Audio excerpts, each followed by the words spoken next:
VBG Ramji ప్రారంభానికి వేదిక కానున్న ఆంధ్రప్రదేశ్ తిరుపతి జిల్లా ముక్కవారిపల్లిలో 2న ప్రారంభం.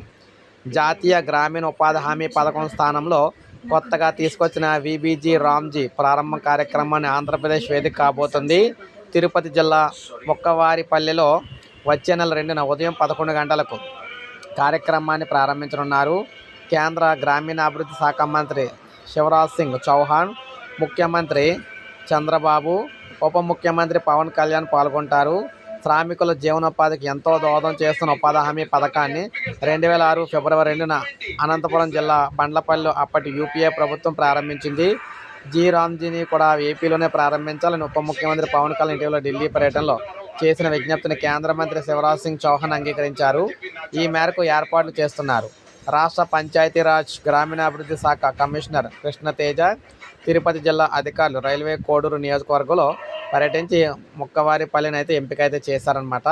సో మొత్తంగా ఈ పథకం గతంలో ఉపాధి హామీ పథకం ద్వారా పనులు అయితే చేసేవారు. అయితే ఇప్పుడు దీన్ని వీబీజీ రామ్జీ అనే పేరైతే మార్చారు. దాంతోపాటు పనులు కూడా మార్చడం అయితే జరిగిందనమాట. సో ఈ పనులు కూడా మార్చి పనులు ప్రజలకు ఉపయోగపడే పనులు అయితే చేసే విధంగా ఉండాలి తప్ప ఎక్కడెక్కడో గోతులు తీసి గోతులు పోర్చడం కాదని చెప్పేసి మార్పులు అయితే చేశారనమాట. సో అందువల్ల జూలై 2వ తారీఖు నుంచి ఉపాధి హామీ పథకం అయితే మారబోతుంది. సో ఇది మనకు అప్డేట్. ఒక లైక్ చేయండి, సబ్స్క్రైబ్ చేసుకోండి, మన ఛానల్ సబ్స్క్రైబ్